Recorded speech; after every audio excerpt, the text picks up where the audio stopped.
I'm Julie Bartolotto, and I'm the Executive Director of the Historical Society of Long Beach.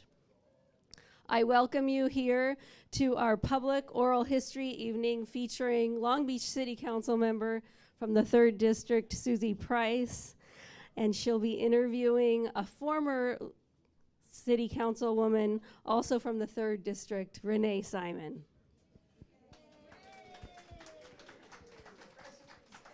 I'd like to thank Kiesel, Young, and Logan for hosting us today, and Richard Brown for his hospitality and underwriting, and Kiesel's underwriting of tonight's event.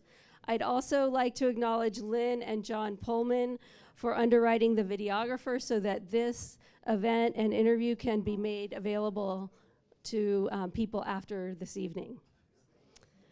The Historical Society of Long Beach has a museum and archive in Bixby Knolls. We work to preserve the history of the city and to create an inclusive community narrative through our exhibits and programs like this one. Tonight, we'll highlight the work of a local feminist and raise people's awareness to what it was like to work with the city in the 1970s.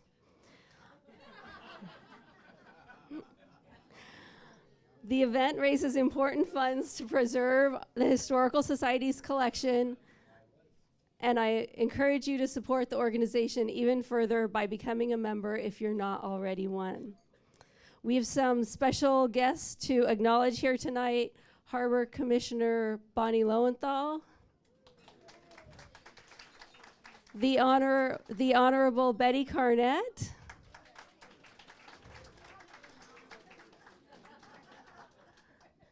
former Harbor Commissioner Doug Drummond, and former 3rd District Council member, and former 1st District Council member Evan Browdy. And I believe Corey Allen may be here representing the 1st District for Lena Gonzalez. This evening and this event follows in the footsteps of our Mayor's Oral History series and the interview that we did with Betty Carnett last year. In 2009, we held conversations with all the past living mayors of Long Beach at the time: Mayor O'Neill, Mayor Eunice Sato, Mayor Tom Clark, Mayor Bob Foster, and Mayor Ernie Kell. Fortunately, these interviews were recorded and they're on DVD, and we've packaged them for sale and we sell them in our gallery. The HSLB's collections include the records and papers of many elected officials, and one of our projects this year is cataloging Mayor O'Neill's collection. I'd like to thank you for being here and supporting the stories that shape Long Beach history, and I'd like to acknowledge a few people who helped organize this event. First, volunteer and advisor Ian Patton, historian and board member Kay Briegel, and the treasurer of the Historical Society, Christy Fisher. Our special guest interviewer tonight is Long Beach City Councilwoman Suzie Price.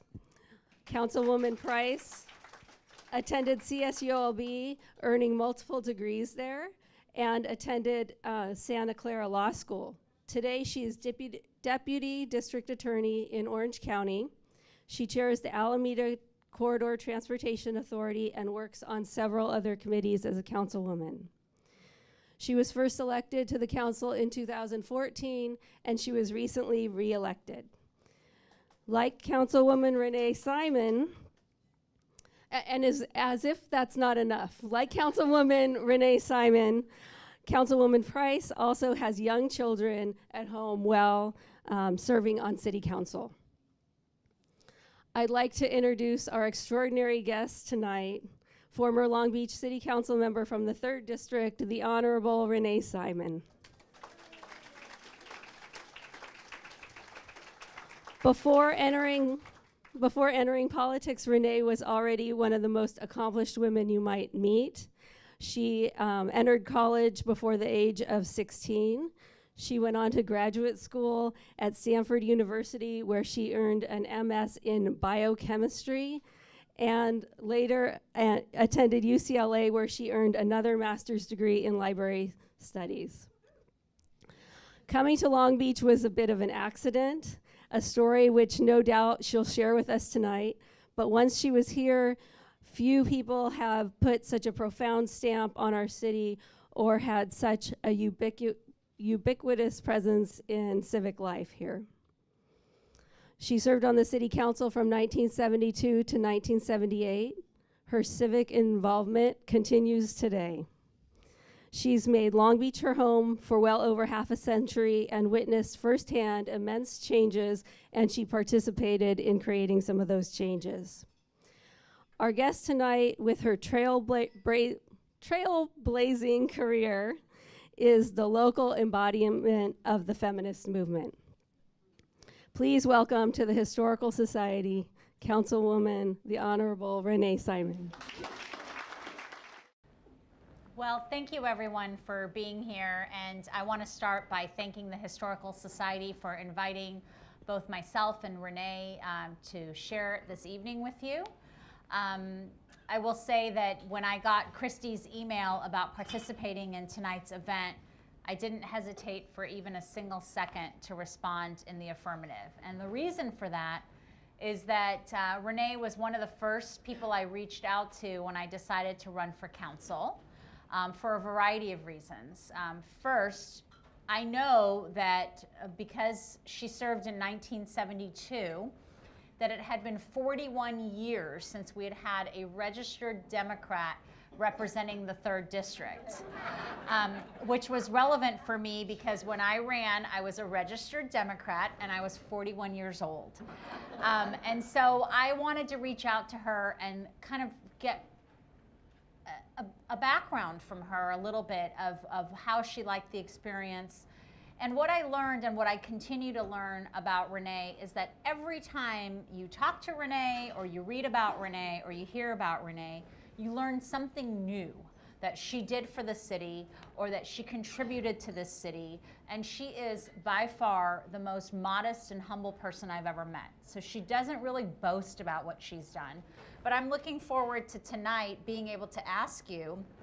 I am a prosecutor, so I will not cross-examine or ask leading questions, but I'm curious about a lot of things, and I want to, and I know the audience is as well, and I want to explore those with you tonight. So thank you for being here. Welcome. It's going to be fun talking with you, Susie. Absolutely, absolutely. So thank you. So we're going to start kind of at the beginning, and from there we might fast track a little bit and talk about your political career and your civic engagement. But what I want to start talking about first is where were you born and how did you end up in Long Beach? Well, it's nice of you to ask because my grandson, who is here from Spain, was commenting about English spoken with people with a New York accent, and I said, how would you know? He said, I just talked to you. So yeah, I had hoped that I had somehow lost the New York accent, but I guess there. I grew up in New York, in Brooklyn. And came to California to go to graduate school at Stanford, and came to Long Beach because my husband at that time, he and 2 of his classmates at Stanford Law School decided that they would like to open an office together, and in those days it was quite acceptable to have a small neighborhood law offices rather than joining a cast of thousands in large firms. And so the 3 guys took off down the coast to find a town that would welcome 3 new lawyers. And they had to go 350 or so miles till they got to Long Beach, but were very welcome. Yeah, we'd love to have 3 new lawyers in town. And so we came, and they said it was February or November. It was November, and it was a beautiful sunny day. People were out on the beach, and they said, looks like a great place to us. And so the 3 guys, 3 pregnant women, and that's all we knew about Long Beach was that they were welcoming 3 new lawyers, and it was a lovely place to live. Now, when you arrived here, were there things that you immediately liked about it? And what was the contrast to Brooklyn? Well, nothing's like New York, but well, it's interesting because I have been a lifelong member of the League of Women Voters. In college, the wife of my English professor my college was a small women's college in Long Island where Democrats, you might find one or two here and there. But she had said, girls, you have to join the League of Women Voters. And I have done that ever since. And so when I got here, that was one of the first things that I chose to do. And with that, I discovered that unlike New York, you could walk into City Hall, you could talk to a council person by his first name, and it was a whole different feeling. You could feel like you really could be a part of the government here because it was small. We had about 300,000 people, and compared to 8 million in New York, it just seemed like a very small town, and I guess it was at that time. Now, what did you do when you got here to get yourself immersed in the community? What were some of the things you participated in, civic efforts that you took? Well, it's interesting because I got involved with things that were important for my life and for the life of my family. So one of the first things I got involved with was the co-op nursery schools. And we had co-op nursery schools all over the city. And so as I became the director, the chair of all the co-op nursery schools in Long Beach, you got to know people throughout the city, not just where we were living in the East End, but even people across the river in the far West End. And then we got involved with concern for libraries. And at that time, there was a pretty great controversy about what kind of books the library was having, and you couldn't, how dare you have available in your library The Last Temptations of Christ. And so we developed a Friends of the Library as an effort to support the city librarian. And again, we got to know people in libraries all over the city as a consequence of that. So each of the things I got involved in were really things that put me in touch with people all over Long Beach. It just so happened. Now, you raise an interesting point. You talk about being involved in the co-op preschools and the library. How much of those interests were influenced by you being a mother? Well, nursery school certainly had something to do with it. No, I don't think it was really being a mother. I think it was just being somebody who was interested, who cared about the community and had this opportunity because it was a community that you could get your arms around. It was small, and so that's what really gave me the impetus to be involved, was because even as a member of the League of Women Voters, just as a citizen, you really could feel that you could get your voice heard, even never to pay attention, but you could get your voice heard.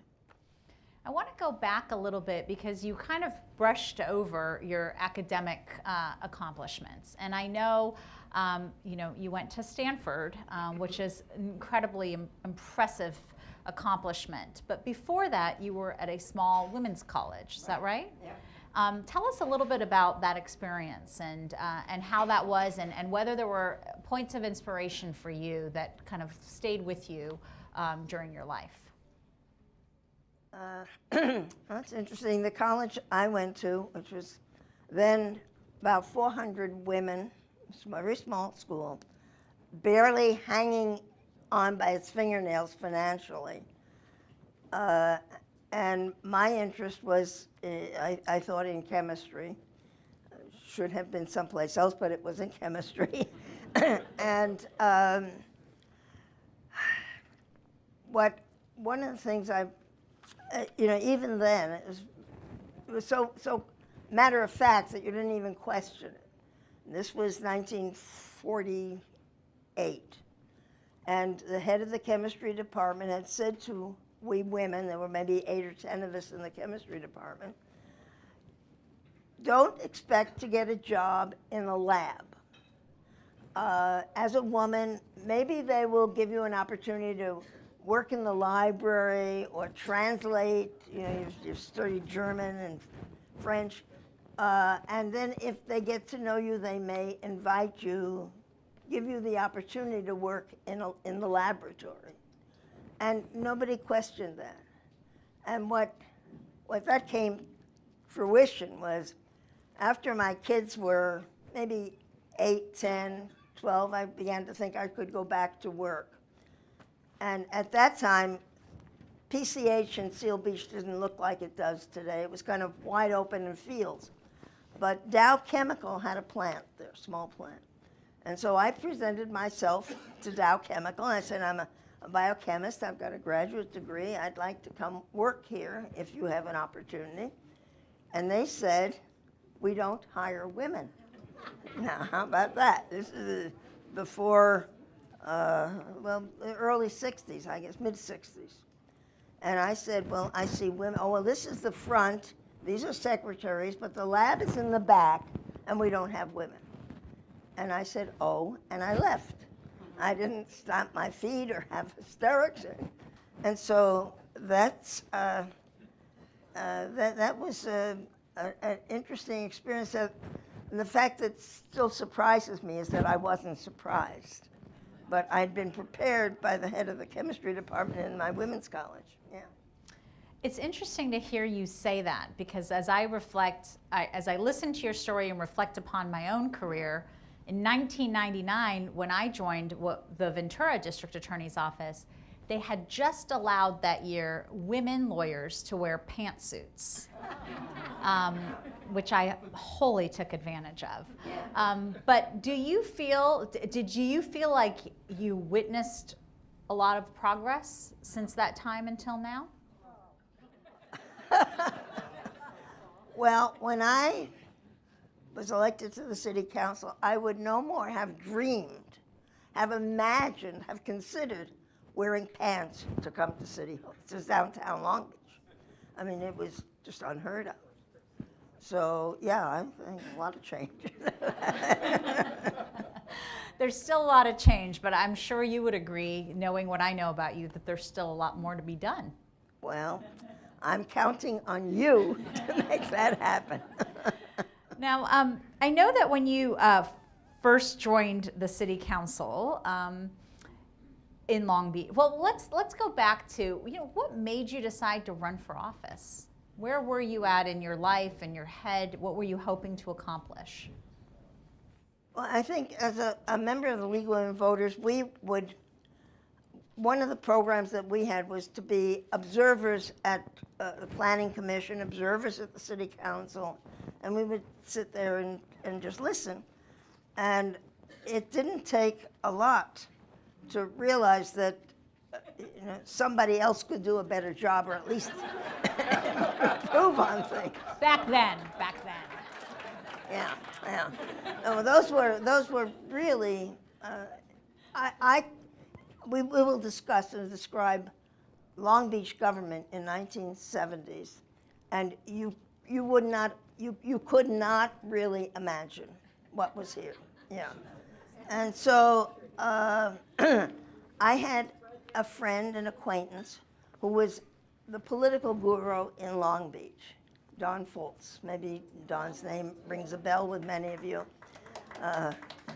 He was a very, very savvy political person, and he guided me through this. I wouldn't have known how you even begin to run for anything.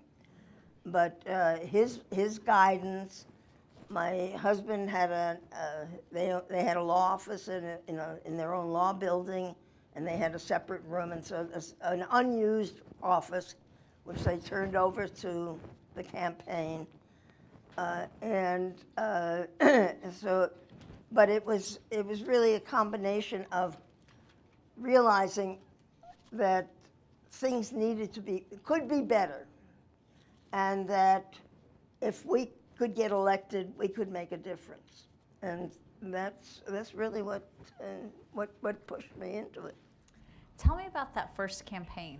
What was it like? I went to talk with one woman I knew who was on the city council in Los Angeles, Pat Russell. Pat was the second woman ever elected to the LA City Council. And I said to her, can you give me some advice? And she said, well, Renee, I think the thing that was my greatest asset was my name. She went by Pat, not Patricia, and said people didn't know I was a woman. And she felt that that was a big asset for her. Yeah. And because the things that I cared about had created for me an opportunity to know people all over the city, that was a big advantage in running for city council with the way the city elections were set up at that time.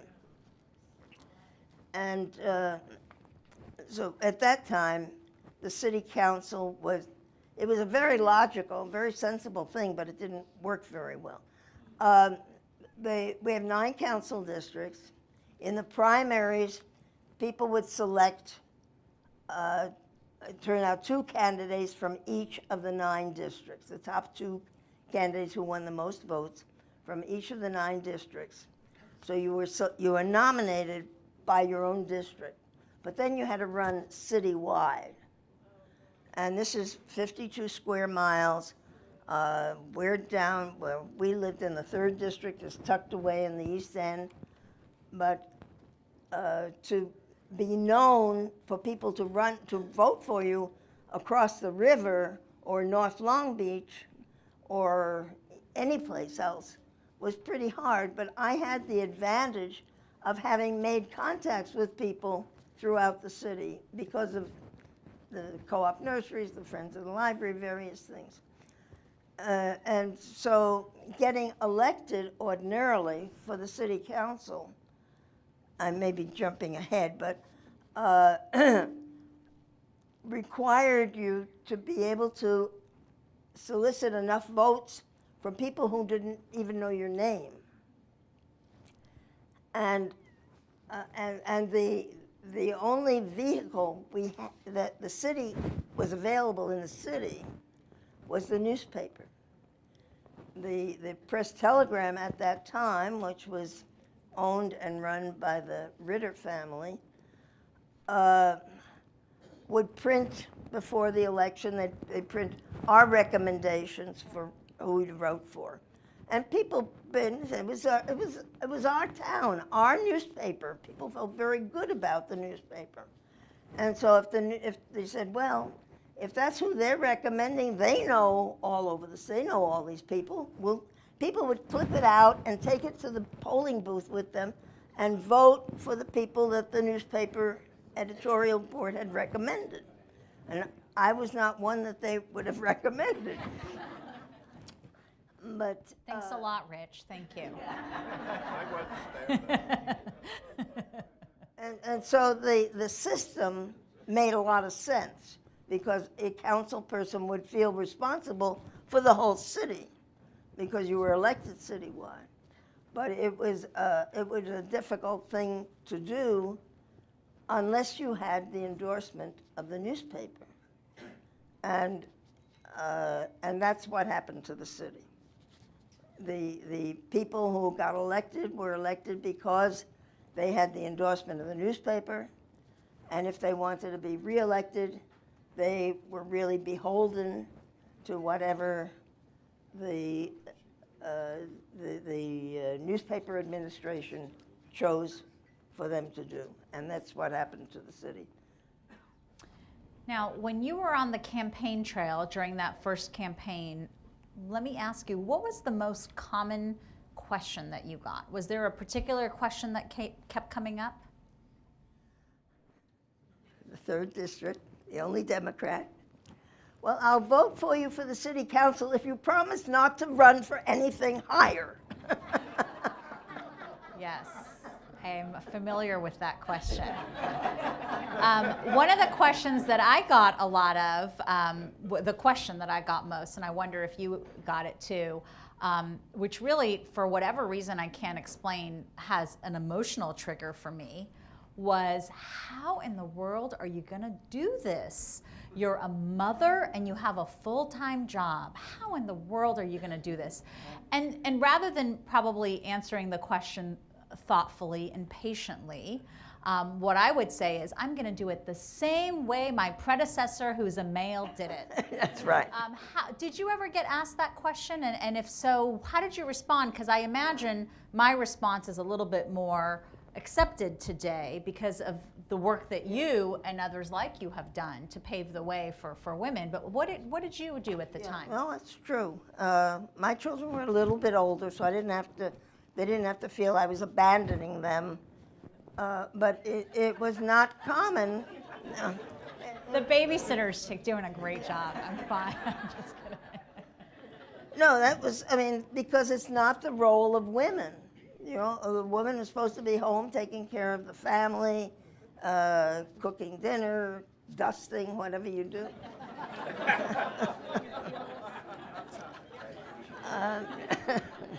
I must admit I never did those things. I was a good cook. I took care of the food. But yeah, you know, that certainly was one of the kinds of issues that people discussed. But I think too, people knew me, and so it wasn't quite the same way. They were really more concerned that they're not promoting a Democrat to something more than the city council, which is nonpartisan. Yeah. Now, once you got on the council, let me go back. How about fundraising? Did you have to fundraise at the time? And if so, yeah. do you remember how much? Oh, yeah, yeah. If you had the endorsement of the newspaper, nobody ever thought about raising money. They didn't have to raise money. They didn't really, you didn't see flyers and mailers and whatever. But we raised, I think, about $25,000, which was unheard of for a city council race. But we did have to do a lot of, I used to think the best thing that they could do is if they would just give us free postage. That would take care of everything else, yeah. But yeah, I was fortunate. My husband knew a lot of people in the community, and I didn't. We had people who were able to make, you know, $100 contribution, which was wow, yeah. But, yeah, and so raising money, but it wasn't.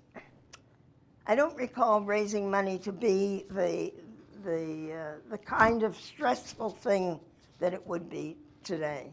You know, we didn't have a lot of fundraisers in that regard, but a lot of people were willing to pay to change the system. Mm-hmm. Yeah.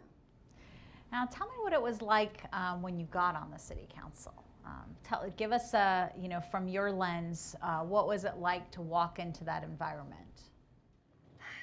I'll tell you, I had one acquaintance, friend really, who was a part of the city. He worked for the city. He was a department head. And he said to me, we were standing in the old city hall, and we were standing outside in front of the elevators, and he said, Renee, the city manager has said that no department head may talk to Renee Simon unless somebody else is there to be sure you're not saying something you oughtn't say. I mean, I was really unwelcome, and there was a sense of, I think people who were running the city were fearful.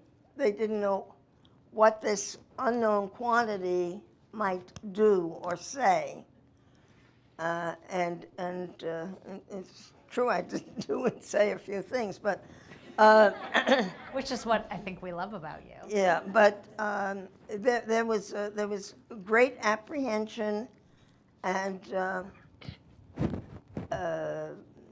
I think within City Hall, it was kind of a black day, you know. This strange woman, this League of Women Voter woman who reads everything. I mean, I could sit at the council table, and some of my colleagues would be opening, undoing the agenda packet at the council table for what we were going to be discussing that day. So it was, you know, I was obviously a different breed for what had been serving on, well, and, you know, Ruth Bach, 18 years prior, was the same kind of woman, but I don't think there was quite that apprehension maybe then.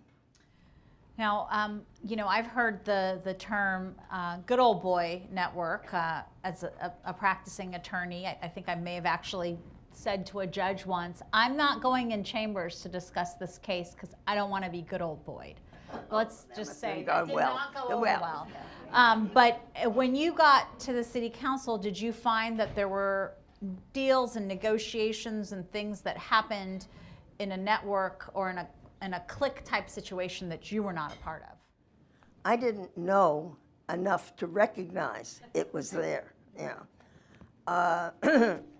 I had two other people on the city council who were concerned about doing what was best for the city. Tom Clark and Jim Wilson. And Jim Wilson was the first African American elected to the city council. And he was really a good guy.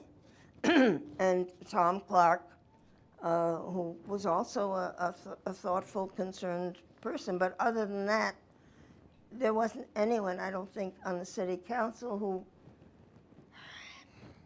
had an agenda or cared about issues or, you know, we're concerned about where the city is going.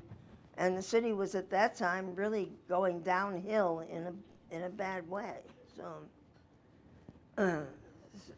and anything I would suggest would be automatically turned down. So I knew if I had something that I thought might be a good idea, either I had to find somebody else to front for me. I would ask Tom Clark or somebody else, because if I introduced it, it would automatically fail. So, do you think that is had more to do with you being a woman, or had more to do with you being a smart woman whose ideas and logic might make others feel less than? probably both. Did you ever have moments where people said, you know, please don't ask so many questions, or can you please not talk too much on my item? Or I get that sometimes. Did you ever have that? Did you ever have those kinds of things happen where you felt like in order for you to be successful as a policy leader, you had to basically, I don't want to say make yourself small, but kind of learn to work within the parameters that you were given? Yeah, and you know, at that time, statewide, there were maybe 15 or so women on city councils throughout California. And so we had, Pat Russell suggested we created this organization called California Elected Women for Education and Research. See, we're a very complicated name, but that's how women did things. And this was all, we knew if we were only going to have elected council people, it was a very small group. So it was any elected woman, women judges, city clerks often were elected. Any elected woman was welcome in this group. And today, this is a very, very powerful organization based in Sacramento, now called Women Lead. Women Lead. But as a consequence, I could talk to other women who from other cities, and Sheila Pokers, who's sitting there and was on the council in Lakewood at that time, and get a sense, because I didn't know how to be a council person. I knew the city charter inside and out because that was the issue that I was studying for the League of Women Voters. But and that's when I discovered that what was happening in Long Beach was not happening anyplace else in California, and that was an eye-opener too. Tell us a little bit about that. What was happening in Long Beach? And would you like to have some water? I've been asking you a lot of questions, and I haven't given you much of a break. But I will tell you, as you take your sip of water, there's a lot of things that you're saying that are, analogous to things that might still be happening. Wow. So not exactly in the same way, but history takes different shapes and forms. But I'd love to know what was happening at that time when you became a policy leader in this city. In 1976, the Los Angeles Times finally broke open Long Beach's ugly little secret. And they titled the article, "Government by Newspaper." And the editorial group at the then Press Telegram, which is not anything, I use the name because it's got the same name, but that is not the newspaper today, okay? They literally ran the city because people who were elected to the city council were beholden to the newspaper's support and endorsement if they were going to get elected. The city council selected their city manager. Therefore, the city manager was also under the thumb of the newspaper. And for example, we had no staff. There were 2 secretaries in City Hall. The mayor had 1, and the other 8 of us shared a secretary. And so it occurred to me that it might be helpful to have a staff person who could help us, come up with ideas, or you've got 4 or 5. And so I had suggested to Tom Clark that at that time there was a federal program, CETA, the Employment Training California, no, I don't remember, Comprehensive Employment Training Act, I think it was CETA. And the federal government would make funds available to cities where there were unemployed or underemployed people, and the city could apply for and use these CETA funds to hire somebody. And so I said, hey, we could hire a staff person for the city council and use CETA funds. And Tom said, well, the first people you have to talk to is the people in the Press Telegram.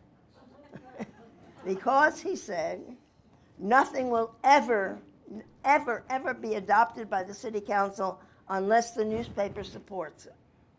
Now that was Long Beach in 1972. So he even made an appointment for me, and we went to talk to Dan Ritter, Sam Cameron, Don Ohl, he was the editorial staff person. And they said, well, why would you want any staff people? I mean, the city manager has staff people, and I had 1/8 of a mayor, of a secretary. What more would I need? And only Tom Clark and I were sitting in that room who understood what you would do with it. But they didn't think that was a very good idea because we might learn things that we were not allowed to know, truly. And there was such a lack of information that it was very difficult to even make rational policy decisions. So we went to talk to them. They didn't think that was a great idea. We would be stepping on the work of the city manager. It would be costly. What do you need? Spend all that, waste all that money. We know what you're a big spender. And so I had a weekly column in what was prior to being the Gazette newspapers. We had a little newspaper in Belmont Shore area. And I could write a column once a week. Occasionally, if I could get enough contributors, I sent out a newsletter. But they had an editorial board. They had a daily newspaper. They could editorialize about what a crazy idea this was. And much to my amazement, maybe because the city manager didn't want to forego the funds that could come in, or maybe whatever, he did go along with, and we did get I was allowed to hire a person. And I had a really great woman, and she was a single mother. She was a college graduate. She was unemployed, but she was very bright. And so we hired the first staff person, to help us. But the thought that if you want to get nobody else was coming up with ideas, but I had a lot of ideas of things that we could do in the city, but they would have to first be supported by Sam Cameron, the business manager of the newspaper, or you could forget about getting anybody else on the council to support it. So it was a really sick city. It really was. It was a very sick city. So now, do you think that idea, that reality has changed? I mean, maybe it's not Sam Cameron's approval that you needed, but do you think that in politics there still remains a limitation to what you can introduce as a policy leader if you don't have backing by certain people or individuals, groups? I'm sitting on the outside now, but I really believe in this city, and what I've seen, like when we tried to get the general plan amended, the people have a very strong voice, which they didn't have then because they didn't even know they needed to have a voice. They assumed that the newspaper was one of us and on our side. And so, yes, I think that there's a considerable difference as far as the influence that the power of the people has today, yeah. Now, you talked a little bit about the newspaper and the role of the main paper in the early 70s. What do you think, if you could, might be speculating, but what do you think their motives really were in terms of the information they put out, the messaging that they gave, the candidates that they supported? What was the end goal?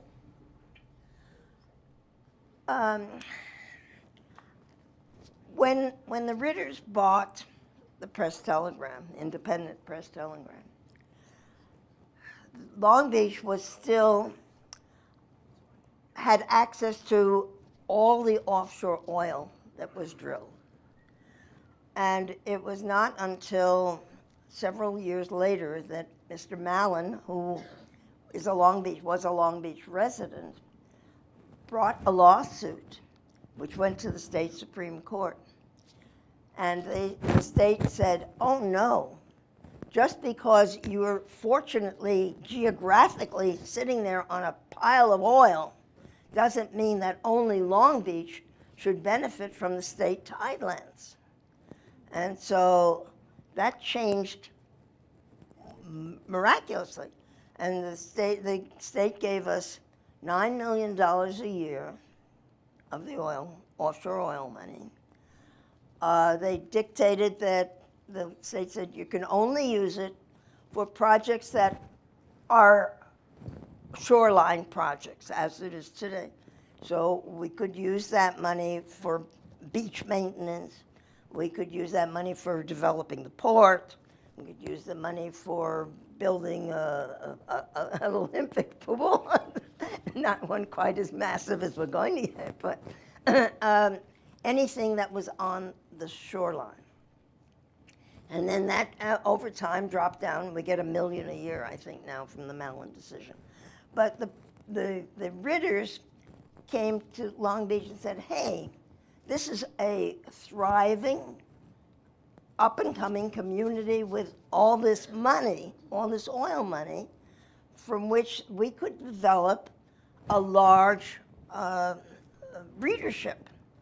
And I believe that initially that was their intent, that coming to the city was giving them an opportunity to get to see a city that was growing that they would get benefit from as a newspaper.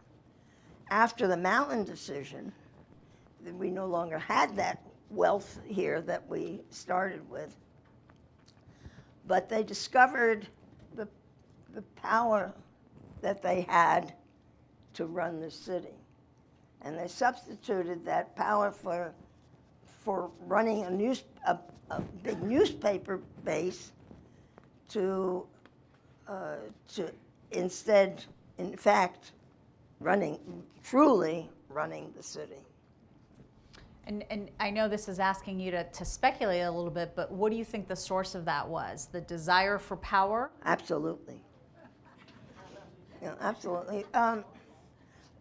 When we bought the Queen Mary, Sam Cameron said, you have to realize that Long Beach, until that time, the personality of Long Beach was really a city with an inferiority complex. And they kept thinking, we'd be great, but we've got Los Angeles right here to, it's our right there to take away our influence. And so it was a city that kept trying to be better than Los Angeles. Well, I mean, it's a little town. And so that was really the impetus. And when they bought the Queen Mary, Sam Cameron said, well, this will really be the wow feature. That now we'll really be able to be like a big city up the freeway. And that's all it took. Sam Cameron's idea, translated by phone to the city manager, who then executed it. And the assistant city manager said it that later on I was talking with him, and he said, I didn't know that was even going to happen. He said, this is the assistant city manager. He said, I knew they were talking about the Queen Mary, but I didn't know, they were really doing something, going to try to do something.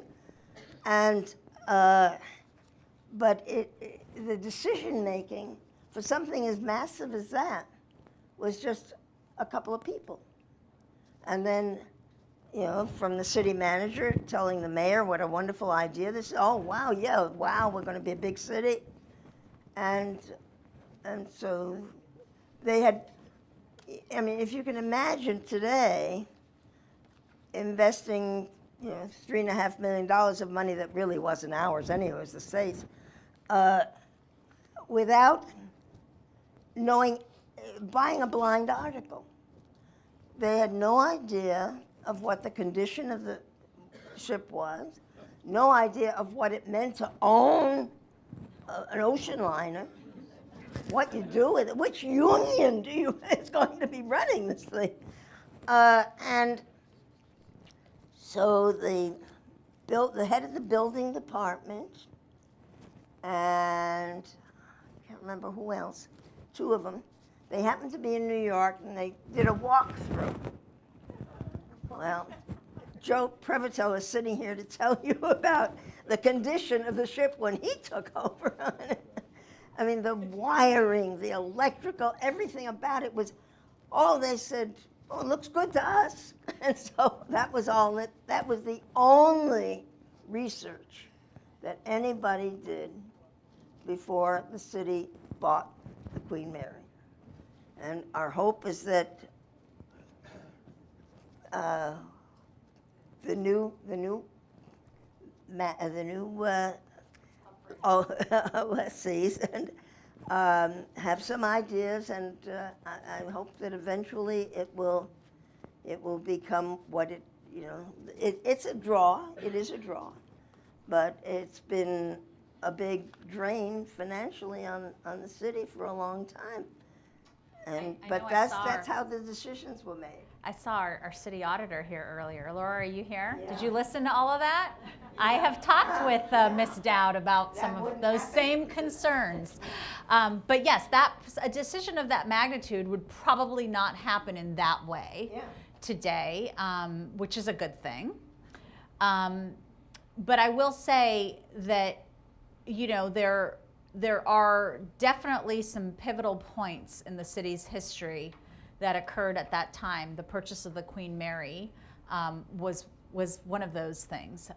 During your time there, what else do you think happened that you were witness to or a participant of that really were pivotal points in the city's history? I was seated beginning of June, and several weeks later, the city council was to adopt the city budget. And I received in my house the proposed budget, which I, being a good legal woman voter, I read page after page from beginning to end. Did you get criticized for asking too many questions about it? I didn't even get a chance to ask questions. Okay. And so it should have occurred to me, we had a morning meeting, we had lunch.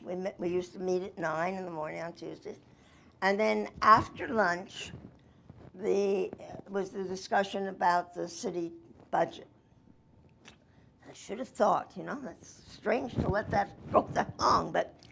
And so one council member across the table from me said, I move that we adopt the budget, page 1 through whatever the end was.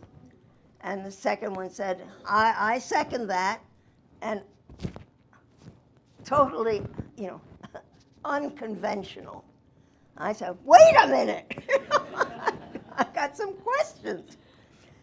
And one of the things that really struck me of all the things was one page was essentially blank, but for a big number, I don't know, some hundred of millions, I don't remember what it was now, which was for capital projects. And you didn't know what the city would be buying with that money. It was just a wide open, and I said that didn't seem quite right. And so afterwards I said to the city manager, we ought to have like a 5-year capital improvement program, and we should, I could go to the city manager and say, in my district, I really would need X. And if he felt kindly towards me, that could get funded. But my colleagues wouldn't know.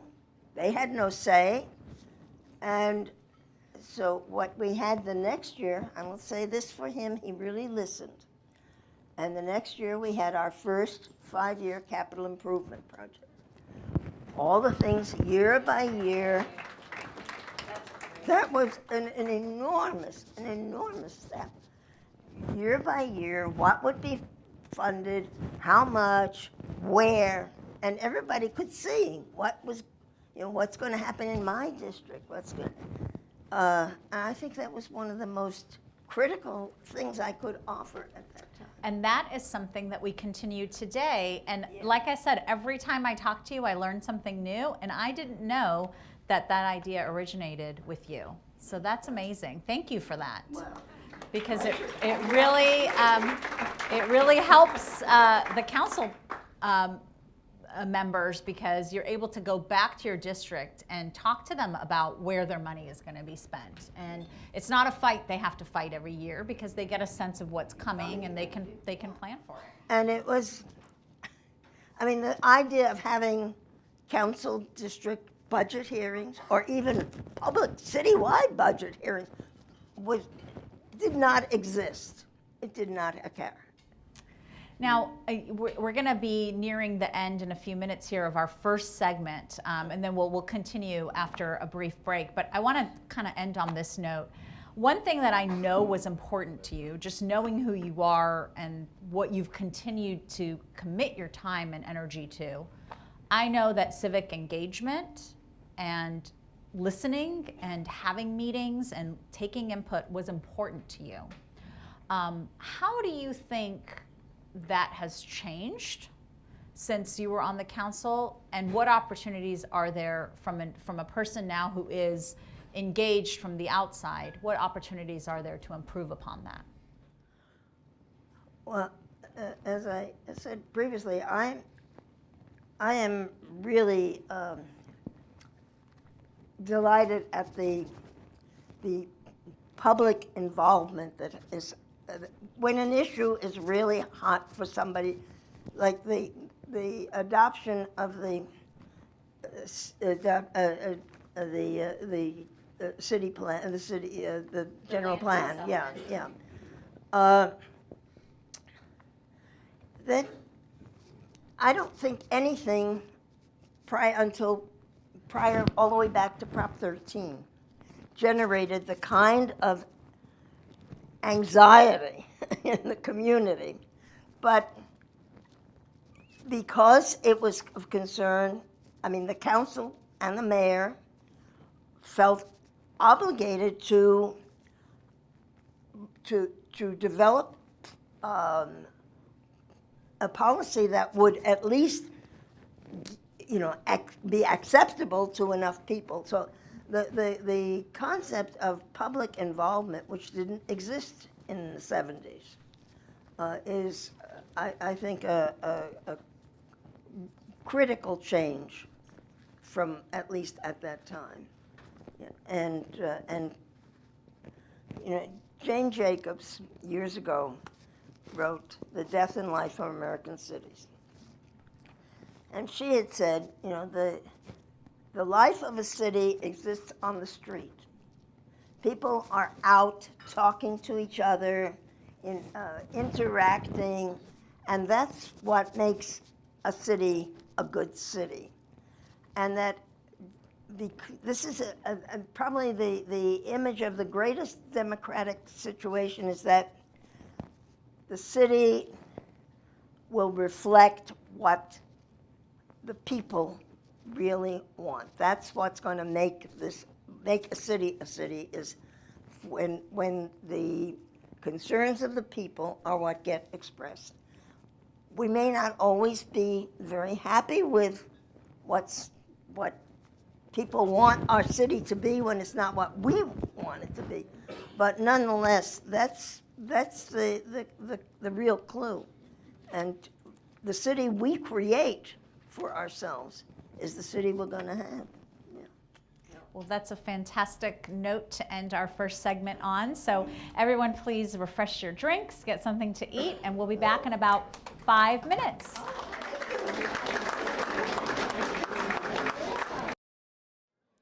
We'd like to get started again, so please take your seats.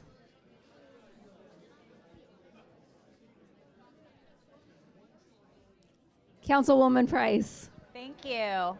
Well, thank you for joining us again for the second segment. I have to say, I'm loving this interview. I'm completely engaged in every word that Renee is speaking because it's just really interesting, and I love to see some of the similarities and some of the differences, and honestly, I'm learning a lot listening to her, and I hope that you are too. Now, I was asked over the break, the audience really, before we get into some of the historical and educational pieces, the audience is really craving some just good old-fashioned dirt. We want to know who was sleeping with who, what kind of horse trades were happening. We want to know some dirt. Well, let's see. I guess I must say, incidentally, when Suzie was elected the first time. Many of her also elected colleagues, and we said, and the mayor, who was very young, well, let's see what the kids can do. So thank you for showing us what the kids can do. Thank you for calling me a kid. That's awesome. I'm one of the oldest members of the council, so thank you. No, really are. How about that's the oldest member? I'm flattered. We should hang out more often.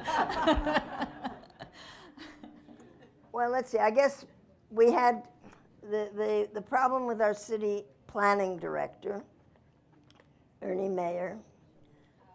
He was, we discovered, running a private consulting business from City Hall and using those staff who did not leave to work on his private clients.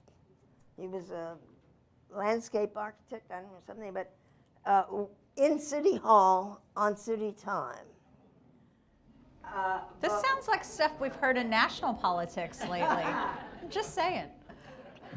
But he was also,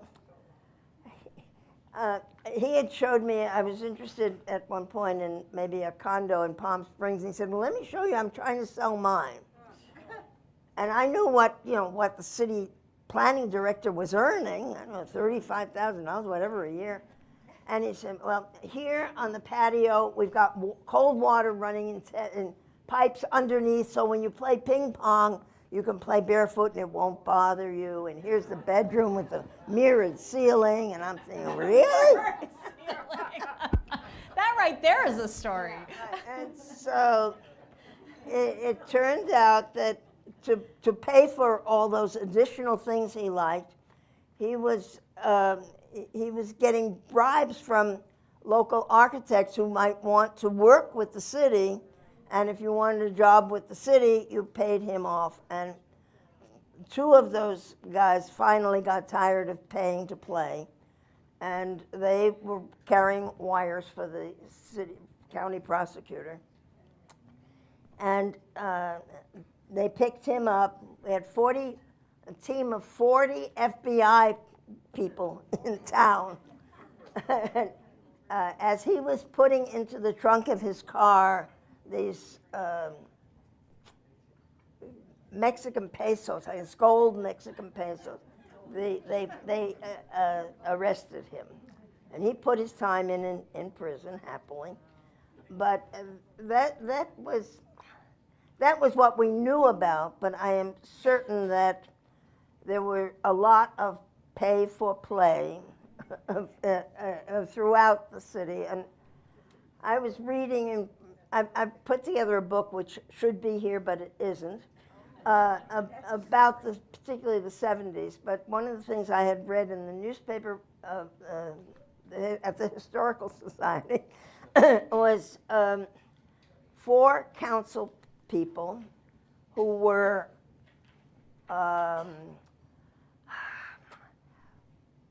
who had taken $1,000 bribes, but they weren't bribes, these were campaign contributions for the city to permit some business to use a city parking lot. And so for their $1,000 contributions, so to speak, they voted in favor of this company getting the parking lot. But that was, I don't know if it was accepted, it just wasn't unaccepted. And so the things they used to say, one of the people I interviewed for my book had said, well, you know, in those days, Renee, if a developer wanted something to happen in favor of his development, the process was you start first at 6th and Pine, which was the then address of the local newspaper. Then you go to 120 Linden, which was a law firm, the George Hart Jr. Law firm, and he was the the go-to person if you wanted a development. And then you end up with the city manager's office. But that was the process you had to go through if you wanted to get anything done in the city. So, and things that were happening that I was just too naive to know were happening. And I'm just as glad not to have known, actually. Nobody offered me. You know? Probably because you were too smart. No. Well, I think so. I think that has something to do with it. You were smart and honest and in it for the right reasons. You would have yes, you would have told, yes. So one of the things that you had a very significant part in the history of Long Beach and the Long Beach that we are today, many things, but one of them that a lot of people don't associate you with is Dorado Park. So tell us a little bit about that and how it came to be what we know today as our largest park in the city. Which is 900 and something acres on the far east end of the city. And I really don't know how the city acquired that land. But it was, in fact, the residents of the newer housing on the East End were having fundraisers to raise money to support getting that land developed as a park. And we finally put together a committee. I chaired that committee. And we persuaded, finally persuaded the city council to put on the ballot it was a 10 cents per dollar, I guess, 10%, for 10 years, a increase of the property tax because the city used to set its own property taxes. And that money would be designated for the development of Dorado Park. It was very difficult because you could put houses on that land. There were, when I lived over in that part, there were cows. I mean, we had farms over there. But we worked with the PTAs, who were very helpful in persuading people to support this ballot measure. The man who really spearheaded it all, he owned, oh God, I'll think of his name in a minute, but he owned the drive-in movie where Kmart now is over there. It was a big drive-in movie, and he was pretty well-to-do, but he was from New York. And he said, houses near Central Park have higher value than any residence not near the park. So being near the park is a big boost for property values. And so we should develop this park over here, and that's going to be good for the city. It was quite an interesting thing as a grassroots campaign to get people to support taxing themselves for 10 years. But by golly, it passed. It was narrow, but we got it passed. And as a consequence, we've got this magnificent, and the concern was it would be a regional park. Why should Long Beach be spending its money for a park that will be used by people from all over? But every time I drive by and I see people at picnics and baseball, and I'm just absolutely thrilled with what we were able to do. At one point, before it got developed, when the Angels baseball team was coming to the West Coast, and some of our colleagues on the city council thought, well, we could get them to build the Angels baseball stadium on that 900 and something acres. They wouldn't have thought about, there were residences, how would you get in and out? It was terrible. But nonetheless, we beat them all down, and as a consequence, the city has this magnificent open space, golf course, green, trees. It's just lovely. Well, I think we all thank you for your role in that, because Milt Arthur, that was his name, Milt Arthur, and we named one of the lakes in his honor. I think preserving open space continues to be an important priority, not just for our city, but cities everywhere as density continues to grow. So I think the efforts to preserve that, it's interesting to hear you talk about the early efforts and what we have today, because I'm sure at the time that you were trying to promote the initiative, there was some opposition. Sure. And it's hard to explain to people the vision that you have, because it's going to take so many years for that vision to be realized. So that leads me to my next question, which is, did you find, and have you found, and I think this is probably a question that's applicable to all times, that sometimes people are very resistant to change, and that that as a policymaker, it's difficult because what people will say if they're resistant to the change that you're proposing is, you're not listening to me. And what I like to tell people a lot is, just because I don't agree with you does not mean you're not being heard. How did you maneuver that in some of the things that you pushed forward on that at the time may have been resisted by others? And I'll go through some of the examples, but you know, you did a lot of things in terms of, you know, obtaining staff for council members, more importantly, encouraging diversified hiring practices at the city level. So how were you able to convince your constituents, those around you, that you were going to be moving forward on changes even if they didn't agree, and that the hesitation to change wasn't going to be a roadblock to progress? We didn't always succeed.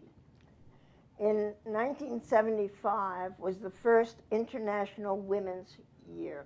The conference was in Mexico City. And my colleagues, I was the only woman, they said, Renee, you can go and represent Long Beach. And I said, oh, okay, I'm glad to do that.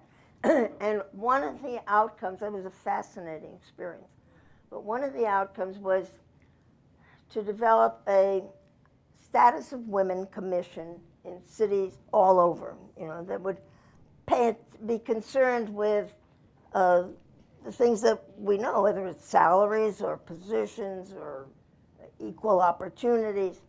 And I said, oh, that's a snap, I'll do that.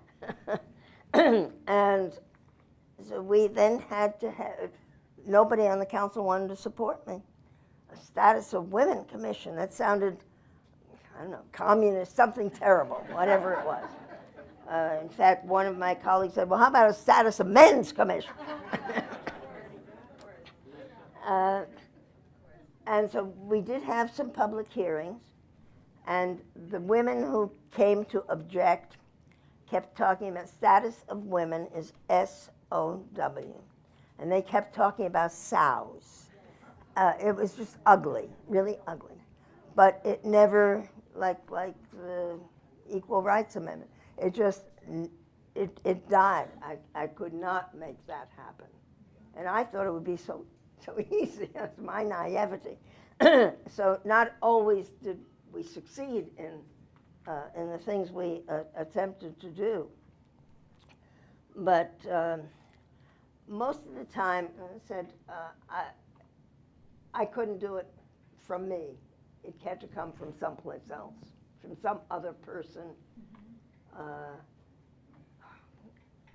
At that time, the little business area at 7th and Pacific Coast Highway in Bellflower, and then it's now Target, but it used to be Ralph's and stuff. And so that they had come to the council for that development. And I said, gee, they could set aside 10 feet or whatever of their property, and it could be a bicycle lane. A what? A bicycle lane?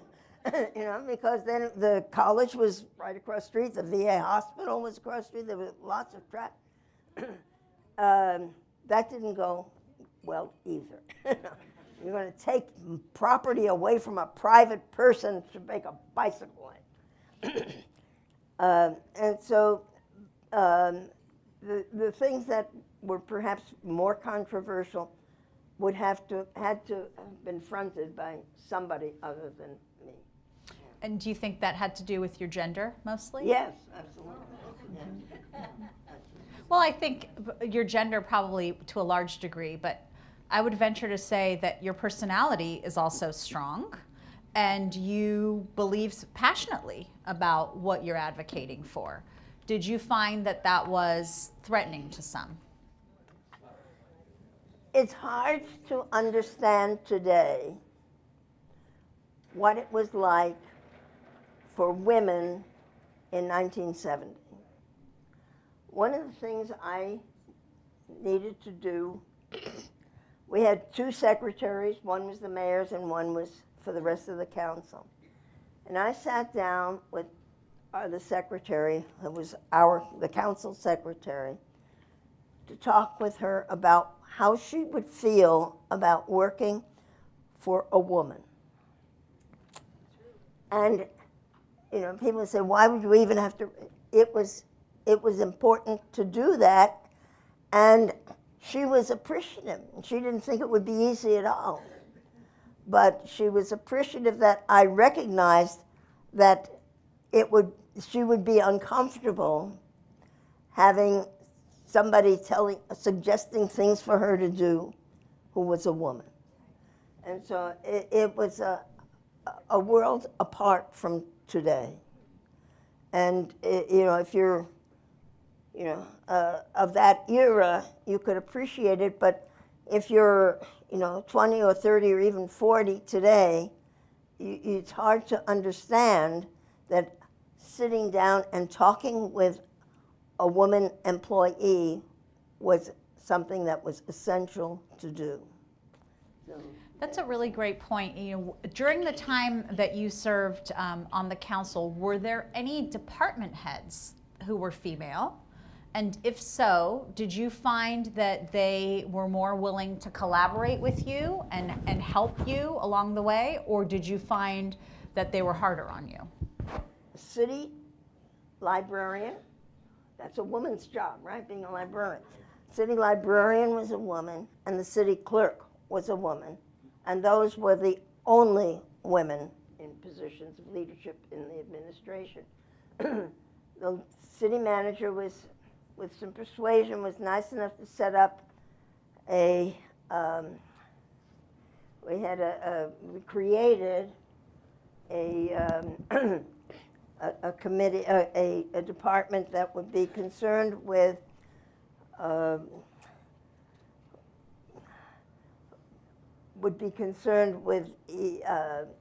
issues having to do with consumers. And he said, in the city council chambers aloud, we're going to appoint a woman to chair that, to be the department head there, and it's your fault, Renee. Thank you. But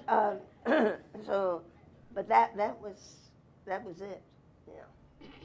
And what did you find in terms of how you were treated by the department heads and how your male colleagues were treated? Did you feel that they were able to move their projects forward more seamlessly, or because they were afraid you might be the squeaky wheel, they did things out of fear that you might take issue with how they were conducting themselves? They didn't have projects. Really, I'm quite serious. And I think that was part of what the management was concerned about, is that I was suggesting things to do that had not been done, and so that wasn't an issue. Yeah. So, reflecting on your time in the city of Long Beach, clearly you've made it home. Your beautiful family is here. You've raised them here. How have you seen the city change? Are you optimistic about where it's headed?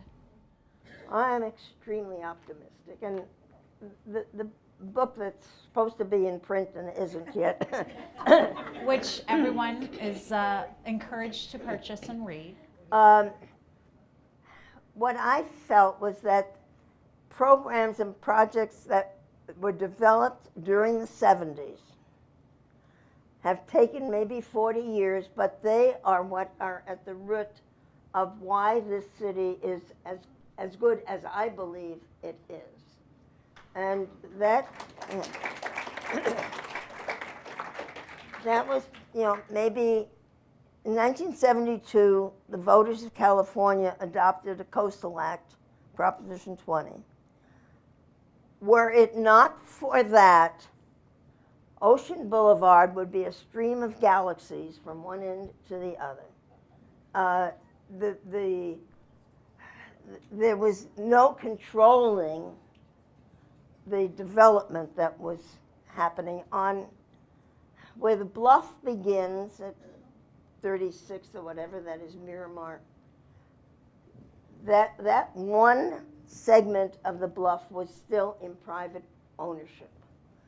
And the city had been negotiating to purchase it so that the city would have, but they dawdled, and eventually the city did buy it for, I think, like $7 million.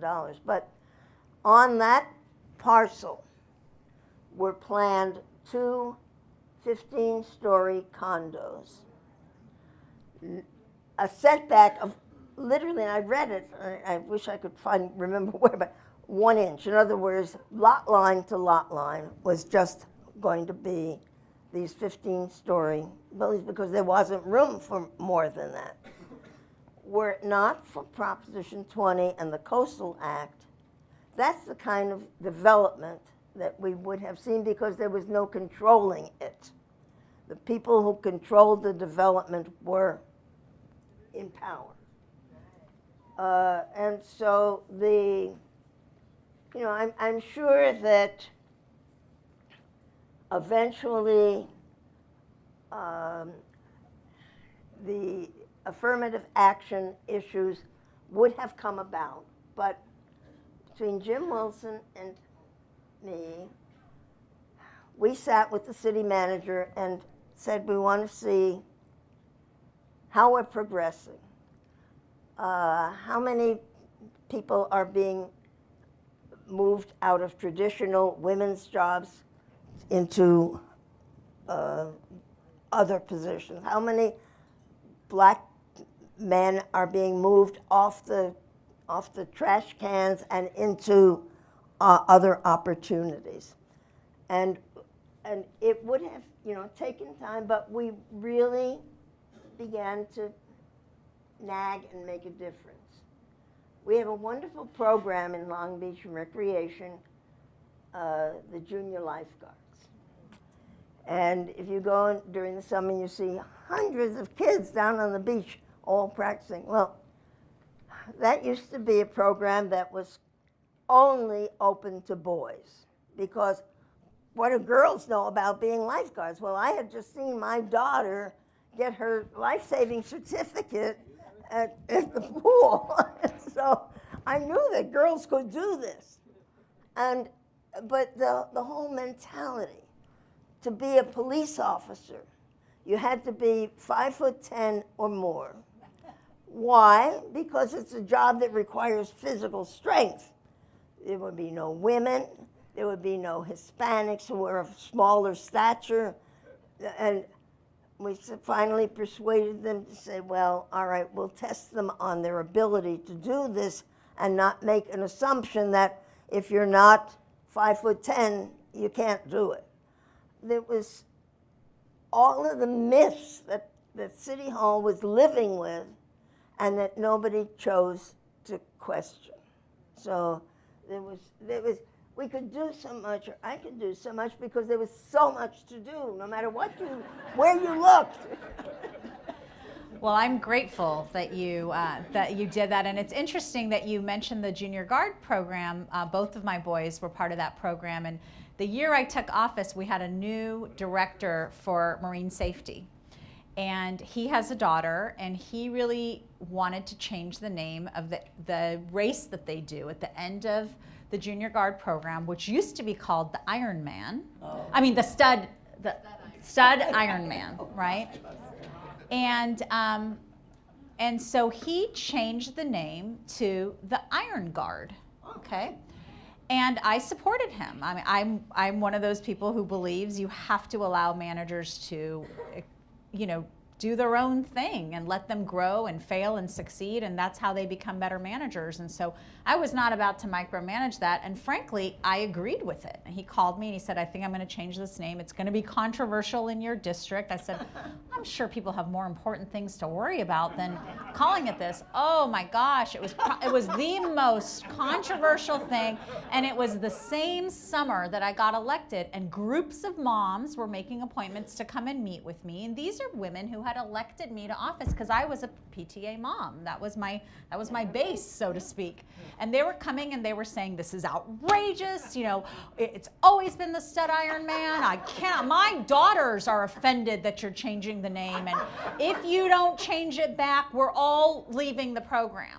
And I was just shocked. I mean, this was like meeting after meeting. I think at one meeting I may have said, this is a first world problem. But I don't remember if those were exactly the words that I used, but something to that effect that resulted in people being offended. But the point is, and I said, well, if you feel that the change in the name is so serious for you. First of all, your kids aren't worried about this. It's you and your husband who are talking about this, and people talking about this at cocktail parties that's perpetuating this, because your kids don't care. It's a great program.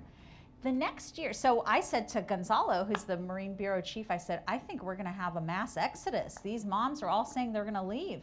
And he said, okay, I feel strongly about this. I think it's we need to make it so that more females feel comfortable and confident, and he talked about the history of what a stud is and all this stuff, and I said, okay, we're going to go with Iron Guard. And you know what, the next year it was the most attendance we've had in the program ever. And the great thing about it is we got kids from all over Long Beach because he was so active in his recruitment. It made me really proud. And you know what, here we are 4 years later, nobody's talking about whether it's the Stud Iron Man or the Iron Guard. So it was really great.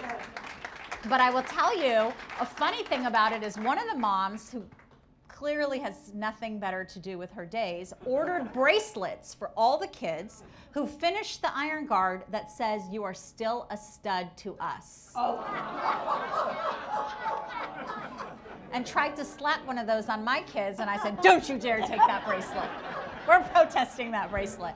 So it just goes back to the change, and here we are 4 years later, most of the kids don't know any different, and they love the program. It's an amazing program. So thank you for having started that trend, because it's been very, very powerful for the city. One of the things I want to ask you, and I think this is probably a question that would apply in politics no matter what generation or era, but do you believe that in your time there were special interest groups who had influence over council members? And do you believe that has over time, with transparency and more reporting of things, do you believe that has lessened? Or as an outsider, do you still see that happening? We had a very influential citizens group, Labachi, Long Beach area citizens involved. Anybody remember Labachi? They were responsible for district elections. They were responsible for citywide mayor being solely a mayor. They really had they exerted enormous influence because they could persuade other people to support those ideas. And I feel very strongly that, I must admit that district elections killed me, but nonetheless, the influence of community groups acting in a rational way, and sometimes they get, it's more than just not in my backyard. But that's really what I think will keep the city on a sensible course. You raise a good point. The group that you referenced were actual citizens Yes. of the city. Yes. There are many interest groups, I think, that have political power who are not necessarily citizens of this of the community that they're advocating in, maybe part of a larger advocacy organization. What role, if any, do you think they have in local politics? I don't think I'm in the spot where I would feel that, you know, and I'm not a part of such a group, so I don't know. Now, we have, for example, you were very, very creative in funding opening a library on Sundays. We have the Long Beach Public Library Foundation. Okay. And that's a group that we're citizens, remember, but we're a strong, active, and I believe influential group in furthering the place of the opportunities for library users in Long Beach. But it's still, basically, it's a citizen. It's not a union. Mm-hmm. It's not a public safety group and others that might be beyond that. You bring up a good point that I wanted to make sure I talked to you about. You have remained incredibly active in the city of Long Beach since you left office, and I thank you for that. But I want to talk to you about what organizations you're involved in and why those are important for you when you're thinking about the future of our city. Well, I really care about Long Beach, you know, and that's and it matters to me that I can, in some way, still have some offer some direction in what kind of a city I want to live in. And so, you know, the groups that I'm involved in, the Regional Arts Council, we have an obligation, and thank you for helping to provide some 1% funding for the Arts Council. She's my special interest group, because everything she's involved in, I have supported. The Library Foundation, and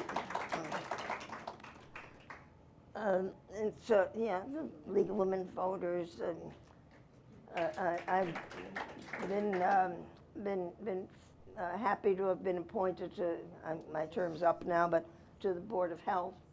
And that's been a great opportunity to do what had not been done before, not through my influence particularly, but trying to work to get the individual council members aware of what happens in the Board of Health. I mean, the health department is almost 98% funded without city funds, so it's a very important service. So, Did you guys hear her lobbying? But it's budget season. Did you hear that? Did you catch that? Well, I've got you here. But yeah, so the organizations that I've chosen to be involved in are organizations that I feel I can have some influence in improving the city and issues that I'm particularly concerned with, and I think somebody else will be concerned about other things, you know. But, you know. What's your wish for this city? Well, I would hope that we talked about people's involvement. I would hope that the city would continue to be attentive to the voice of people who live here. I mean, some of the things that groups support that I don't feel are necessarily the best way, but if people can be persuaded and educated to think I'm not just worrying about myself, but my kids want to live here, they have to find jobs here, they have to find housing they can afford, that we continue to be responsive to the people who are living here. Because through that 70s, there was no attention to anything that the people wanted. You know, the Planning Commission would have hearings, would not have hearings that the state law mandated, recommend changes to general plan. And no voice was ever heard from public. They would vote without public hearings. And a city attorney was sitting there knowing that. So that's a very important thing, I think, to us, that we live here, we need to be attended to for what kind of a city do you want this to be. And so I would hope that people would continue to not sit out elections. The local election is probably the most important election we've got. And so, you know, when you get 17% turnout, it's pretty sickening. But so those are the things I would hope that people would continue to be attentive to what's happening here and concerned about helping to make it the kind of city we want it to be. Yeah. When you reflect upon your life and you think about this city, what would you say is the biggest gift that you've received from this city? Or your opportunities in this city? Well, I think the opportunity to make a difference is a big opportunity.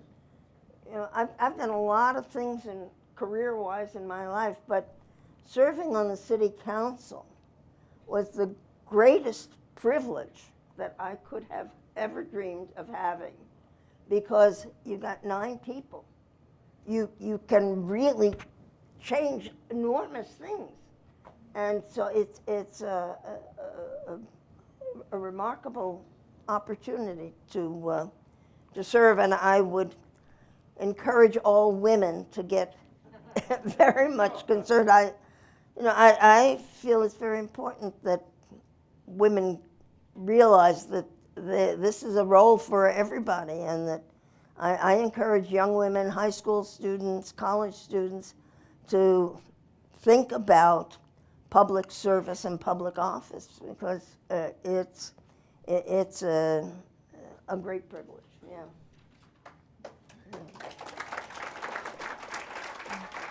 You're making me feel really guilty about regretting or dreading Tuesday nights. I'm no longer going to do that. Well, it's a hard job. It's a very hard job. Yeah. Now, you had the privilege to be on the council. You've also had the privilege of having a family. Tell me a little bit about how those two worlds merged and how important it was, the role that your family provided you in supporting you. Well, let's see, my younger son was here as a professional musician, and he used to bring his band out to campaign for me. They'd sit on the back of a flat truck. Are you still available? Yeah. Oh, yeah. We can work something out. And when my daughter moved to a smaller community out in the valley, and I said, how many people live there? And she told me, I said, oh, great, you could run for school board. Mother! So I think, to some extent, my kids may have been turned off a bit, but I would hope that what I have been doing in the community has been able to provide for my family an incentive to do more than just be sure you vote, but to be involved in some way, because the city we live in, wherever we are, is totally a function of how much each citizen, each person puts into making it the kind of city you want it to be, or else stop complaining, because it's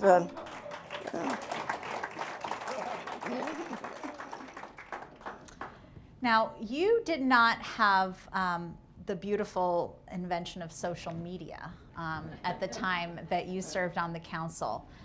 But I do know that you're engaged with technology, you participate in it, you clearly see how the world around is changing, because we talk about that a lot in terms of arts education and libraries and incorporating technology into our daily lives. Technology and the internet specifically and social media have really changed engagement. What challenges and opportunities do you see if you think about it in that sense? It's interesting. You sit in a restaurant and you see two people having dinner, and each one is looking at their cell phone. I don't know if they're talking to each other electronically, but my concern is that this has really created a separation and an isolation for people. Way back when dancing was changed from the typical traditional dancing that I knew, and I would look and I'd say, they're not touching each other. They're not even looking at each other. It seemed to me that so much of our culture is separating people rather than bringing them together. And I'm concerned about this. I tell people I learned to use the telephone, and I learned to turn it on the radio, so don't bother me with Facebook and Twitter and all the rest of that stuff. But I think I can see a transition to looking at yourself rather than interacting with people. You walk down the street and everybody's looking at their palm, and that's not what you want. You want people to talk to each other, not to talk to their electronic document. And isn't it true that when people are looking at another person in the face, it's so much harder to be cruel than it is from behind a screen? Right. You hide behind. You don't have to relate. It's scary. Well, you've continued to be so incredibly engaged in the city. Do you intend on taking on more, slowing down, staying the same? What are you thinking? I'm going to be working on improving my Spanish. That's my next project. Yeah. So I think it's time to see what the kids can do. Tell us a little bit about your book. Oh, yeah, I think it turned out pretty good. And I said the things that I saw happening in the 60s, in the 70s, that I think are today coming to fruition. And I don't know why it took 40 years, but things happen slowly in this town. But I talked about some of those things, not only the Coastal Act, the place of women in government, which I think is important. A very important issue which I was not personally involved in, but was the issue of Poly High School. We got any Poly High School people here?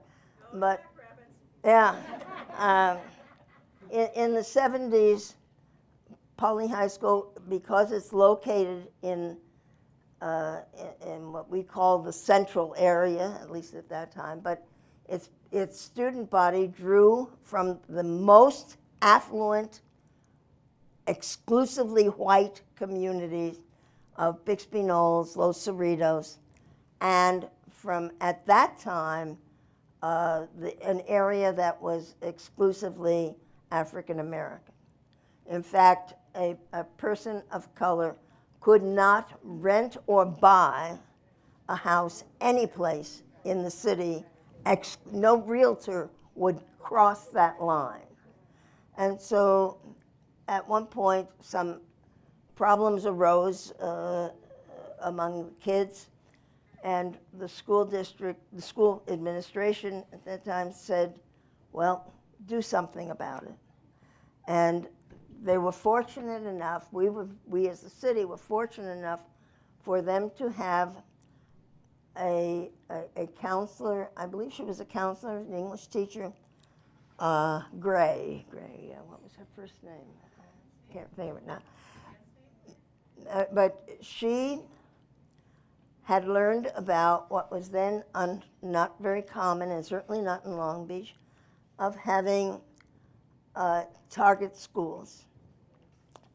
So she decided that would be a way to help Polly out of its dilemma.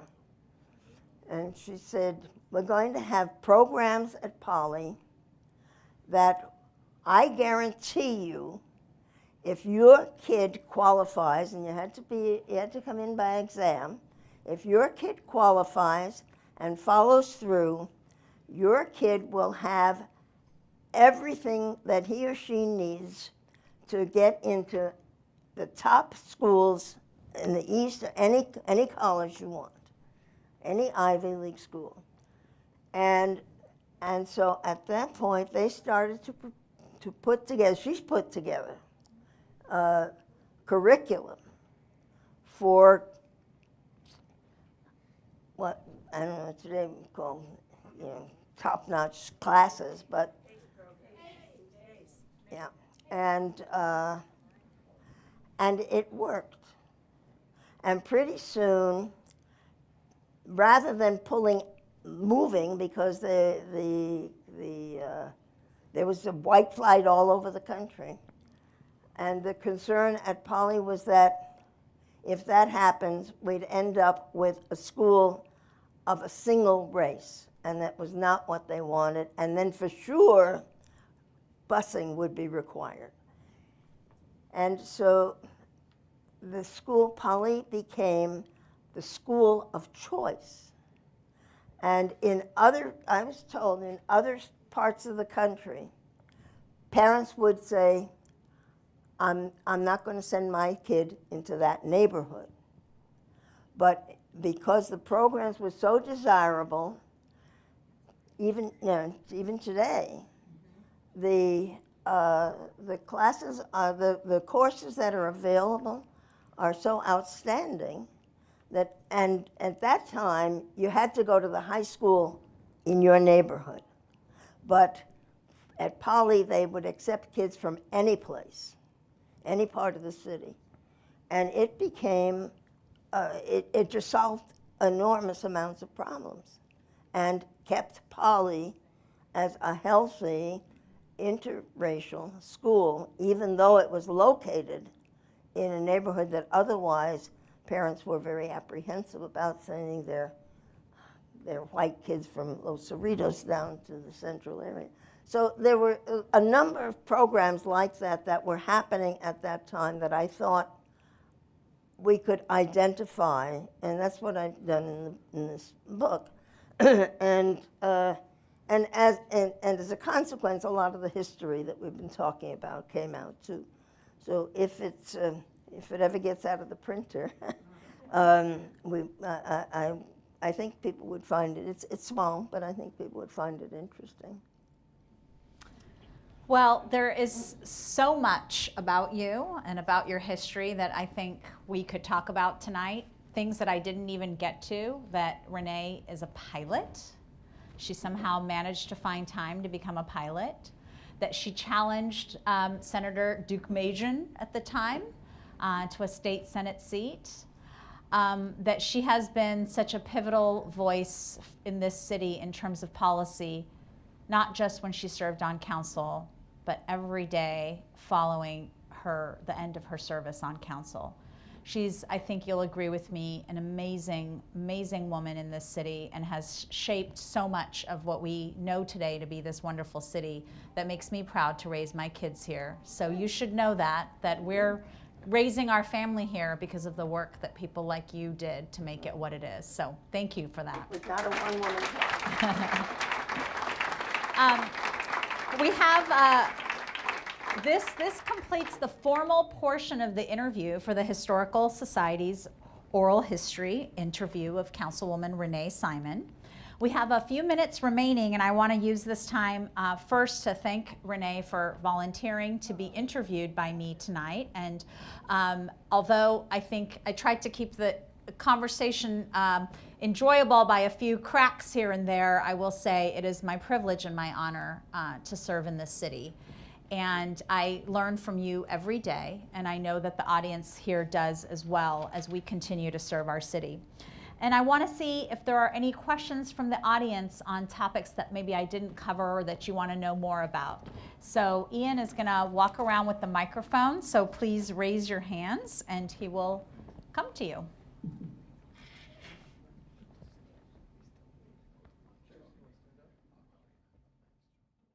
This is personal. It goes back to the first part. What influence would you say your mother had on you?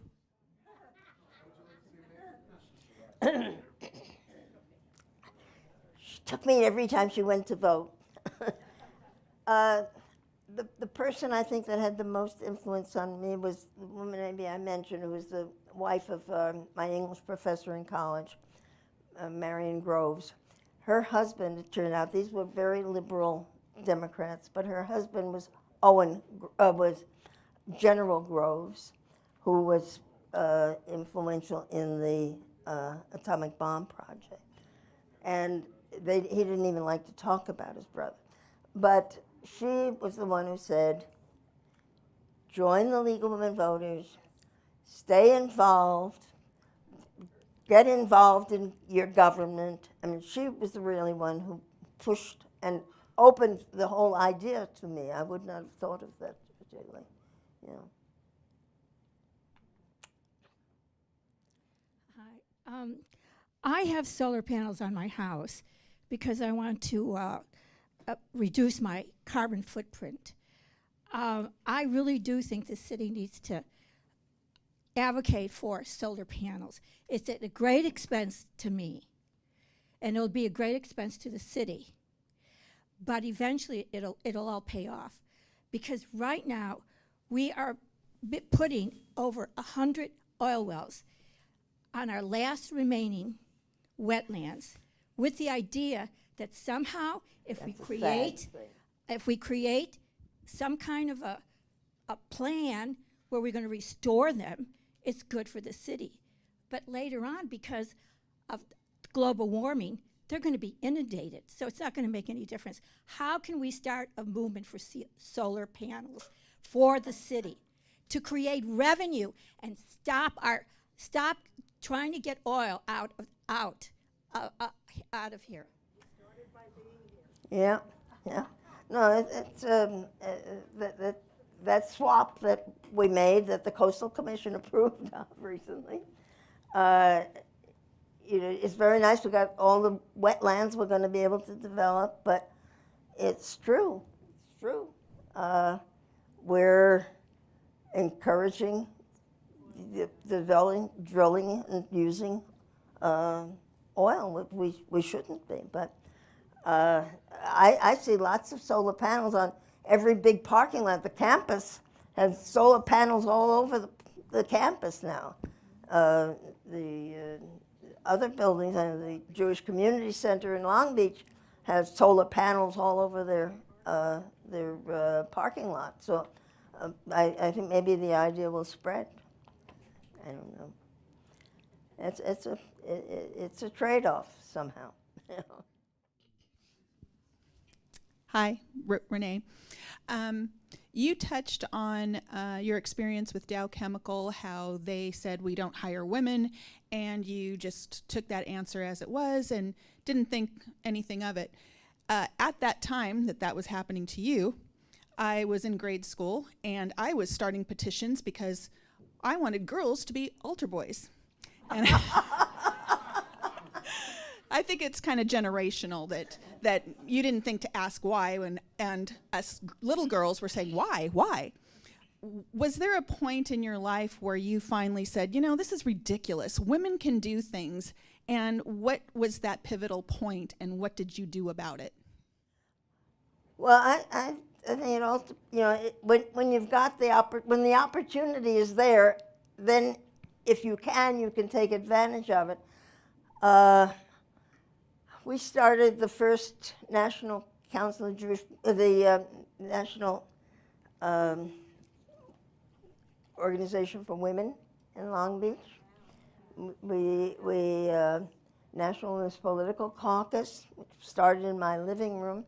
And so when the opportunity is there, you try to take advantage of it. And if, you know, I was in a position where if I called people and said, hey, let's try to do this, they were responding. So, but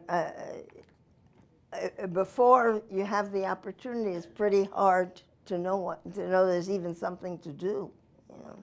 Yeah. Hi again, Renee. Thank you so much for being here this evening and for sharing with us. I want you to know it's a badge of honor for me to have worked in your campaign when you ran for Senate way back. And you worked with all of us, Carmen Perez, and a lot of us cut our teeth on getting involved in the community with you. At the time you were on the Long Beach City Council, was Councilwoman Eunice Sato also serving with you during that time? And how was it with your involvement versus her involvement? During my second term, Eunice was elected to the council. we perceived things from a different perspective. I'm going to write that down.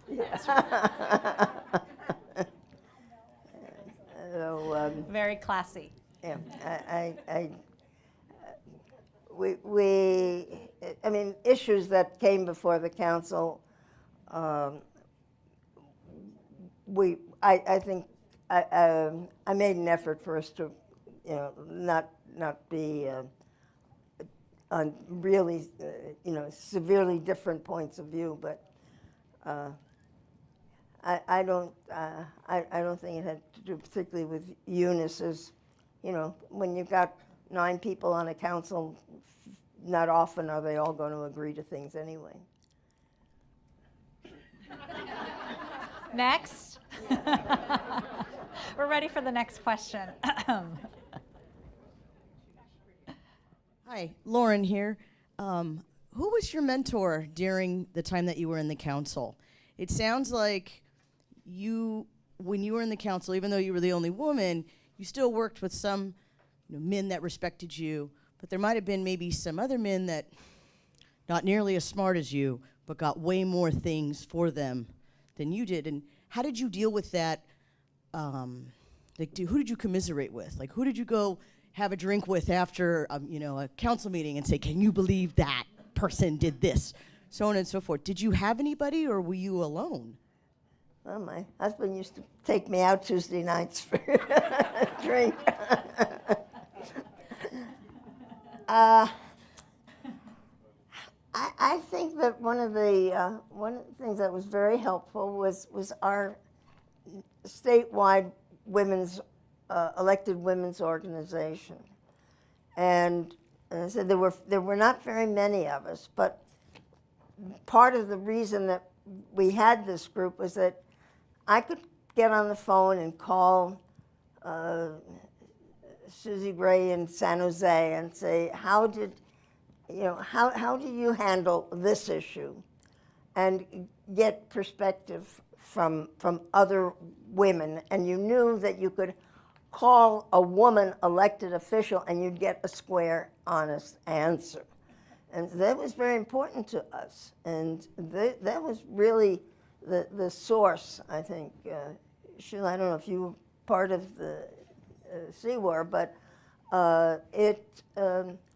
that was really the thing that made it possible to really manage, was having the women in other city councils who you could share ideas with and get support from, because they were all facing the same kind of I don't know if it's hostility, but lack of respect from men. Most of them were just the one woman on a council, and so we were very helpful for each other. Renee, do you feel that the role of the university has changed over the years? And what has been the impact of that change? You must remember also, Bonnie, when people in the city didn't know we had a university. It's unbelievable, right? That it was, no, the concept of town and gown didn't exist. It was, you know, the university's on the east end of town, but most people, I think, really were not even aware that we had a state university right here in Long Beach. And what did they, you know, they have a very strong arts department, and we could, you know, I could take advantage and go to this, you know, annual Christmas exhibit of stuff to buy, or they had a strong drama department. People didn't go on campus to enjoy or participate in what a university could offer to a community. It was like two different worlds. And I really think that it was Bob Maxon that made the difference in making people aware, and his California scholars, his Long Beach scholars, he did a bang-up job, but it was, I don't think it was until then that people really began to realize the advantages of having an academic institution right here in our own town. So I have to add a little something to that. So President Maxon's first year at Cal State Long Beach was the year I was student body president. So I was the beneficiary of his learning about the university and the town and everything that's wonderful about Long Beach during that first year. And it really was just such a dynamic time. I was getting my master's, so I'd already been there for 4 years, so I got to see just the huge difference between his leadership and the leadership before. And I completely agree with you. I mean, he was such an incredible, charismatic leader and just injected a new life to the campus that I think remains today under President Conley's leadership. So I agree with you. I think it was an incredible time. It was interesting because the pyramid, we actually have a picture with me and President Maxon in hard hats on the cover of the Daily 49er doing the groundbreaking for the pyramid. And I did not realize then, what I know now as a councilwoman, how contentious the meetings were regarding the structure of the pyramid in that neighborhood and the architectural opinions that people had, and just I didn't realize it. I was just a student on campus, and we were going to have this great building where we're going to have games. But now I realize as a councilwoman how, you know, people come to meetings to talk about the types of plants I want to plant in a park. Imagine the kind of contention that was going on about this big, huge blue pyramid right on Atherton, and he just handled it beautifully and masterfully. So that's just a little personal thought. Well, Renee, you were my inspiration. She really was. I used to, whenever she said anything, or I wanted to be there, because I was running around trying to help her get elected. Of course, I don't know how much I did. But you were the inspiration that got me to run for the assembly. I never really expected to win, but I did. And I was into the political world. But she was really an inspiration, and I talked to her a lot, and I wanted her to win and go to the state so badly. But it takes a lot of work, and if it hadn't been for her and people like Bonnie here, we're lucky in this area. We have a lot of good people, and Renee was really, and also she had a good sense of humor, you know, just to give me a hard time, which I liked. And well, I'm really pleased to have been in some way influential in you being in the Assembly and the State Senate, and you're a great gal. Well, people like you made it happen, though. One thing I have to say, though, about my upbringing, in Western Kentucky, everybody talked to everybody, and I was president of my class that had 38 members. And I was always president, not because I knew what I was doing, because nobody else wanted to do it. That was really it. But politics comes sort of, if you're from Western Kentucky, it's just sort of natural, you know. Well, that's all. I just think, Renee, we are so lucky to have her. We are so lucky.